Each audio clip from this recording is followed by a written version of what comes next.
Welcome to AG simple.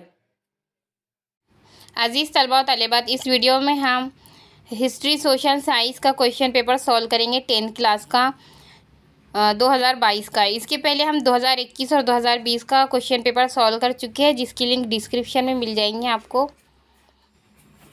पहले हिदायत देख लीजिए। तमाम सरगर्मियाँ सवालात हल करना लाजमी है। बाएं जानिब की 10 सरगर्मियाँ सवालात के नंबरात को ज़ाहिर करते हैं और वगैरह वगैरह जो भी इसमें हिदायत दी हुई होती है वो आपको अच्छी तरह से पढ़ लेना है। देखिए सवाल नंबर 1, क्वेश्चन में दिए गए मुनासिब अल्फाज चुनकर बयान को दोबारा लिखिए। बयान को दोबारा लिखना है। तो देखिए पहला सवाल है, भारत का पहला अंग्रेज़ी रोज़नामा खाली जगह ने जारी किया। सही जवाब है जेम्स हकी। नेक्स्ट, भारतीय महकमे आसार कदीमा के पहले डायरेक्टर खाली जगह थे। इसका सही जवाब है अलिफ। नेक्स्ट, कोलकाता में भारत का पहला अजायब घर इंडियन म्यूजियम है। इसका जवाब है दाल। नेक्स्ट, मंदरजा झैल से हर ग्रुप में गलत जोड़ी पहचान कर लिखो। यहाँ पर आपको कुछ मुफक्किरीन के नाम दिए गए हैं और उनके जहाँ पे उनकी पैदाइश हुई है वो मुल्कों के नाम दिए गए हैं। तो आपको गलत जोड़ी लिखना है। तो गलत जोड़ी यहाँ पर है भारत और इब्ने बतूता, ये गलत जोड़ी है। नेक्स्ट देखिए, खेलों के नाम दिए गए एक साइड से और वो जिस तरह से खेले जाते हैं उनके वो बताया गया है। तो देखिए इसमें जो सही गलत जोड़ी है वो है नशिस्ती खेल और आटिया पाटिया, क्योंकि ये एक मैदानी खेल है। तो ये गलत जोड़ी है। नेक्स्ट देखिए, यहाँ पर अखबारों के नाम दिए गए हैं और इधर एक साइड में एडिटरों के नाम दिए गए हैं। तो इनका गलत जोड़ी है इसमें भाव महाजन और ज्ञानवी, ये गलत जोड़ी है। नेक्स्ट, मंदरजा झैल तसव्वुराती खाका मुकम्मल कीजिए कोई दो। सेकंड वाला करेंगे हम। मंदरजा झैल तसव्वुराती खाका मुकम्मल कीजिए गैर मुल्की मैदानी खेल। तो 4 खेलों के नाम बताने हैं जो गैर मुल्की भी हैं और मैदानी में भी खेले जाते हैं। तो यहाँ लिख सकते हैं आप क्रिकेट, फुटबॉल, कबड्डी और बैडमिंटन वगैरह लिख सकते हैं। नेक्स्ट है मुरई तहजीबी विरसा। तो यहाँ पर आप लिखेंगे कदीम मकामात, इमारतें, मुजस्समे और तहरीरें। इस तरह से इसको कंप्लीट करेंगे। आगे देखिए, मंदरजा झैल इस्तेहालात की वजाहत कीजिए कोई दो करना है। तो पहला है महरूमों की तारीख। तो देखिए जवाब इस तरह से लिखेंगे पॉइंट वाइज। महरूम तबकात की तारीख लिखने की इब्तिदा मार्क्सवादी तारीख नवीसी के सिलसिले में शुरू हुई। तारीख नवीसी की इब्तिदा समाज के निचले तबकात के आम लोगों की सतह से करनी चाहिए। इस ख्याल को पेश करने में इटली के फ़लसफ़ी इंटियोनो गिराम का अहम मकाम है। महरूम तबकात की तारीख नवीसी में अवामी तारीख को एक अहम माखज़ माना जाता है। रंजीत नामी भारतीय मौर्रिख ने महरूमों की तारीख को एक अहम नज़रिए की हैसियत दिलाई, लेकिन इससे कबल ही भारत में महात्मा ज्योतिबा फुले और डॉक्टर बाबा साहब अम्बेडकर की तहरीरों में महरूम तबकात की तारीख दिखाई देती है। महात्मा फुले की किताब गुलामगिरी और डॉक्टर बाबा साहब की किताब में महरूमों की तारीख नवीसी में अहमियत हासिल है। नेक्स्ट है वॉल्टियर। वॉल्टियर का असली नाम फ्रांसुआ मरी अरुवे था। इस फ्रांसीसी फ़लसफ़ी ने तारीख नवीसी के लिए न सिर्फ ठोस हक़ाइक़ और वाक़यात की तरतीब पर तवज्जो दी, बल्कि ये ख्याल भी पेश किया कि इस ज़माने के समाजी रिवायात, तिजारत, माशी निज़ाम, ज़राअत वगैरह अमवर का ख्याल रखना ज़रूरी है। इस वजह से ये बात सामने आई कि तारीख मुरतब करते वक्त इंसानी ज़िंदगी के तमाम पहलुओं का अहाता करना ज़रूरी है। इस एतबार से वॉल्टियर को जदीद तारीख नवीसी का बानी कहा जाता है। इसका जवाब आप पॉइंट वाइज भी लिख सकते हैं। तीसरा है लूर अजायब घर, फ्रांस। पेरिस शहर के लूर अजायब घर की बुनियाद 18वीं सदी ईस्वी में रखी गई। फ्रांस के शाही खानदान की जमा की हुई फ़नी अशिया की अव्वलन लूर अजायब घर में नुमाइश की गई। इसमें लियोनार्ड डा विंची जैसे आलमी शहरियत याफ्ता इतालवी मुसव्विर की तैयार करदा मोनालिसा की आलमी शहरियत याफ्ता तस्वीर भी शामिल है। लियोनार्ड 16वीं सदी ईस्वी में बादशाह फ्रांस अव्वल के मसाहिब थे। नेपोलियन बोनापार्ट के बैरूनी हमलों के दौरान अपने मुल्क में लाई गई फ़नी अशिया की वजह से इस म्यूज़ियम के ज़ख़ीरे में ज़बरदस्त इजाफ़ा हुआ। फ़िलहाल इस अजायब घर में हिजरी अहद तक जदीद अहद की 3,80,000 से ज़ायद फ़नी अशिया मौजूद है। इस तरह से इसका जवाब लिखेंगे। सवाल नंबर 3, मंदरजे झैल बयानात की वजूहात के साथ वजाहत कीजिए। कोई दो करना है। तो दूसरा देखिए, अखबारात को तारीख़ मज़मून की ज़रूरत दरपेश होती है, वजह बतानी है और वजाहत भी करनी है। जवाब इस तरह से लिखेंगे, किसी भी खबर का तफसीली जायज़ा लेते वक्त अखबारात को इस खबर के माजी को तलाश करना पड़ता है। ख़ास दिन जैसे कॉलम लिखते वक्त भी पहले के वाक़यात की मालूमात हासिल करना होता है। अखबार के बाज़ कॉलम तारीख़ पर मबनी होते हैं। इन कॉलमों के ज़रिए माजी के माशी, समाजी और सियासी वाक़यात समझ में आते हैं। अखबारात माजी के वाक़यात, जंगों, रहनुमाओं वगैरह की सदी और 50-75 साल पूरे होने पर मज़ामीन और ख़ास नंबर निकालते हैं।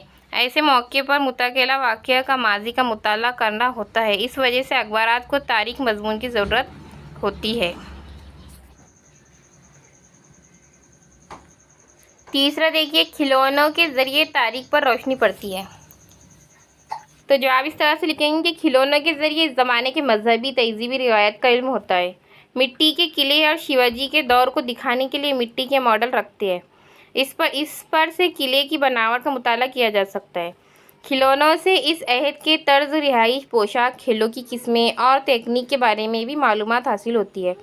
इसलिए खिलौनों के ज़रिए तारीख़ पर रोशनी पड़ती है। नेक्स्ट क्वेश्चन है, दर्ज झैल इक़्तिबास का बगौर मुताला करके दी गई सरगर्मियाँ मुकम्मल कीजिए। यहाँ एक इक़्तिबास दिया गया है, आपको इसे पढ़कर जवाबात देने हैं। 100 घोड़ा तामरपट, ये तामरपट यानी तांबे की तख्ती 100 घोड़ा यानी कि ज़िला गोरखपुर उत्तर प्रदेश में दरियाफ्त हुआ, जिसे मौर्य अहद का तामरपट माना जाता है। तामरपट पर कुनिंदा तहरीर ब्राह्मी रस्मुल ख़त में है। तहरीर की इब्तिदा में जो निशानात हैं, इनमें दरख्त के गिर्द बने चबूतरे और पहाड़ और जैसे निशानात कदीम सिक्कों पर भी दिखाई देते हैं। माहिरीन का ख्याल है कि 4 सुतूनों पर खड़ी 2 मंजिला इमारत की तरह दिखाई देने वाले निशानात अनाज के गोदामों को ज़ाहिर करते हैं। इस तहरीर में इस गोदाम के अनाज एहतियात से इस्तेमाल करने का हुक्म दर्ज है। माना जाता है कि ये हुक्म सूखे और कहत जैसे हालात से निपटने की खातिर एहतियाती इक़दाम पर मुश्तमिल होगा। तो देखिए, सवाल है कि 100 घोड़ा तामरपट की दरियाफ्त कहाँ हुई। तो इसका जवाब यहाँ पे दिया हुआ है, ज़िला गोरखपुर उत्तर प्रदेश। नेक्स्ट क्वेश्चन देखिए, 100 घोड़ा तामरपट किस रस्मुल ख़त में तहरीर की गई। तो यहाँ पे इसका जवाब दिया गया है, ब्राह्मी रस्मुल ख़त। तीसरा है, तारीख़ के माखज़ के तौर पर 100 घोड़ा तांबे की प्लेट की अहमियत की वजाहत कीजिए। तो आपको इसके हिसाब से, इस पैराग्राफ के हिसाब से इसकी वजाहत करनी है कि कितनी इम्पोर्टेंट है, इससे हमें उस ज़माने की तारीख़ का पता चलता है, इस तरह से वगैरह वगैरह। नेक्स्ट देखिए, दर्ज झैल के मुफस्सल तौर पर जवाब लिखिए, कोई 2। तो देखिए, आकाशवाणी की तारीख़ लिखिए, इसे हम हल करेंगे।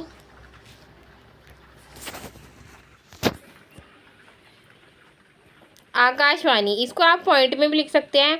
माक़बल आज़ादी 1924 में इंडियन ब्रॉडकास्टिंग कंपनी IBC के नाम से हर रोज़ प्रोग्राम नशर करने वाले एक निजी रेडियो कंपनी का आगाज़ हुआ।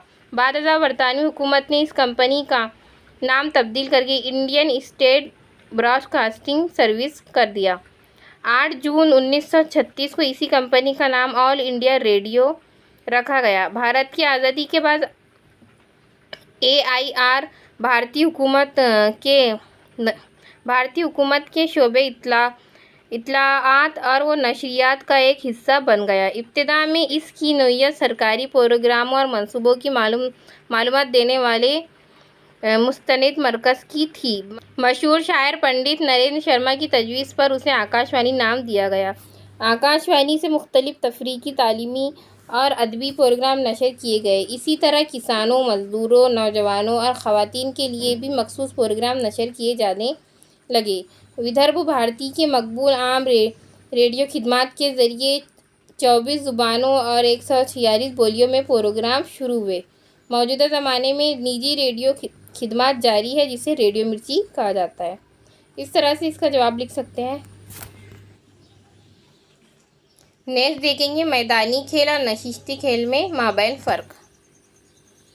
जवाब इस तरह से एक साइड में लिखेंगे मैदानी खेल और एक साइड में नशिस्ती खेल। मैदानी खेल मैदान में खड़े रहकर खेले जाते हैं, जबकि नशिस्ती खेल बैठकर खेले जाते हैं। मैदानी खेलों के लिए कसरत और महारत की ज़रूरत पड़ती है। नशिस्ती खेलों के लिए निस्बतन कम कसरत और महारत की ज़रूरत पड़ती है। मैदानी खेलों के लिए जिस्मानी सलाहियत और ताकत की ज़रूरत होती है, जबकि नशिस्ती खेलों में जिस्मानी सलाहियत और ताकत से ज़्यादा ज़रूरत नहीं होती। मैदानी खेलों में कबड्डी, हॉकी, खो खो, क्रिकेट वगैरह शामिल है और नशिस्ती खेलों में शतरंज, कैरम, चौसर, ताश वगैरह शामिल है। इस तरह से 4-4 पॉइंट लिखेंगे। नेक्स्ट है दर्जे झैल से मुनासिब मुतबादिल चुनकर बयान दोबारा लिखो। अब यहाँ से सिविक्स का क्वेश्चन पेपर सॉल्व शुरू होता है। जमहूरियत की रुख यानी हुकूमत की लामरकजियत। नेक्स्ट, आज़ादी से कब्ल अहद में उड़ीसा के खाली जगह आदिवासियों ने अंग्रेज़ी हुकूमत के खिलाफ बगावत की। सही जवाब है गोंड। नेक्स्ट है मंदरजा झैल बयानात सही है या गलत वजूहात के साथ लिखिए। तो देखिए, इसमें हम कोई दो करना है तो हम करेंगे दूसरा। रियासती हुकूमत तय करती है कि किस रियासत में कब और कितने मरहलों में इलेक्शन करवाया जाए। जवाब लिखेंगे ये बयान गलत है। इलेक्शन की जिम्मेदारी इलेक्शन कमीशन की होती है। रियासती हुकूमत को ये जिम्मेदारी दी जाए तो जानिबदाराना पॉलिसी इख्तियार करेंगी। इसी वजह से दस्तूर ने आज़ाद इलेक्शन कमीशन कायम की है, जो एक फ़ैसला लेती है कि रियासत में कब और कितने मरहलों में इलेक्शन लिए जाएंगे। नेक्स्ट, सारिफीन की तहरीक वजूद में आई। जवाब लिखेंगे कि ये बयान सही है। मिलावट, चीज़ों की बढ़ती हुई कीमत, नाप तोल में धोखा, पस्त मियार की अशिया की ज़्यादा कीमत होना जैसे कई मसाइल सारिफीन को दरपेश होते हैं। इस तरह के धोखेबाजी से ग्राहकों को बचाने के लिए 1982 में तहफ़्फ़ुज़ सारिफीन कानून वज़ा किया गया। इसके बाद सारिफीन को इनके हुकूक से वाकिफ़ कराने और इनका तहफ़्फ़ुज़ करने के लिए सारिफीन की तहरीक वजूद में आई। नेक्स्ट है मंदरजा झैल इस्तिलाहात की वजाहत कीजिए। कोई एक करना है तो कसीर पार्टी निज़ाम, इसका देखेंगे। जवाब इस तरह से लिखेंगे कि हमारे मुल्क में कसीर पार्टी निज़ाम राइज है। नई नई पार्टियां बनती रहती है। एक पार्टी टूटकर इसमें से नई पार्टी वजूद में आती है। इस तरह की तमाम पार्टियों के लिए इलेक्शन कमीशन की मंजूरी ज़रूरी है। किसी पार्टी की मंजूरी को ख़त्म करने का इख्तियार भी इलेक्शन कमीशन को हासिल है। इलेक्शन कमीशन सियासी पार्टियों का इंतखाबी निशान भी देता है।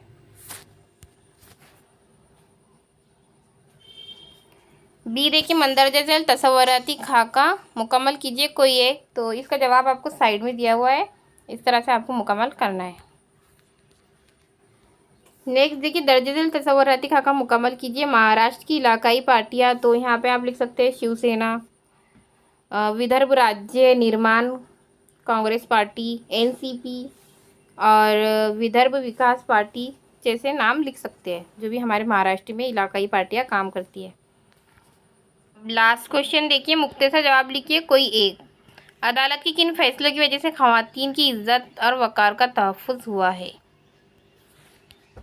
तो जवाब देखिए आपकी किताब में ही दिया हुआ है। दस्तूर में दर्ज बुनियादी हुकूक के ज़रिए शहरियों को जो तहफ़्फ़ुज़ हासिल है उसे मज़ीद बामानी और अहम बनाने के लिए नुक्ते नज़र से अदालत ने कई फ़ैसले दिए हैं। अदालत की जिन मौज़ूआत पर फ़ैसले दिए हैं इनमें हुकूक अतफ़ाल, इंसानी हुकूक निगहदाश्त, ख़वातीन के वक़ार, इज़्ज़त नफ्स को कायम रखने की ज़रूरत, फ़र्द की आज़ादी, आदिवासियों को बासलाहियत बनाने के मौज़ूआत शामिल है। अदालतों के मज़कूरा मौज़ूआत पर फ़ैसलों के सबब भारत में सियासी अमल को पुख्ता करने में मदद हुई है। इस तरह से यहाँ से आपको जवाब लिखना है। कोई एक ही क्वेश्चन करना है आपको। ऐसे तहरीक के लिए मजबूत क़यादत की ज़रूरत होती है। जवाब इस तरह से लिखेंगे, तहरीक के लिए कोई कायद होना ज़रूरी है। क़यादत की वजह से तहरीक फ़ाल रहती है। तहरीक के मकसद, प्रोग्राम और एहतजाज की तैयारी के सिलसिले में फ़ैसले किए जा सकते हैं। मजबूत क़यादत हो तो तहरीक नतीजा खेज़ साबित होती है। अज़ीज़ तलबा और तालिबात, यहाँ पर आपके क्वेश्चन पेपर का इख्तिताम होता है। उम्मीद है आपको इस वीडियो से काफ़ी मदद मिलेगी। अगर आप इस क्वेश्चन पेपर का PDF चाहते हैं तो आप हमारा टेलीग्राम चैनल ज्वाइन कर सकते हैं, जिसकी लिंक डिस्क्रिप्शन में दी गई है। वहाँ से आप ना सिर्फ कि ये बल्कि बहुत सारे क्वेश्चन पेपर डाउनलोड कर सकते हैं।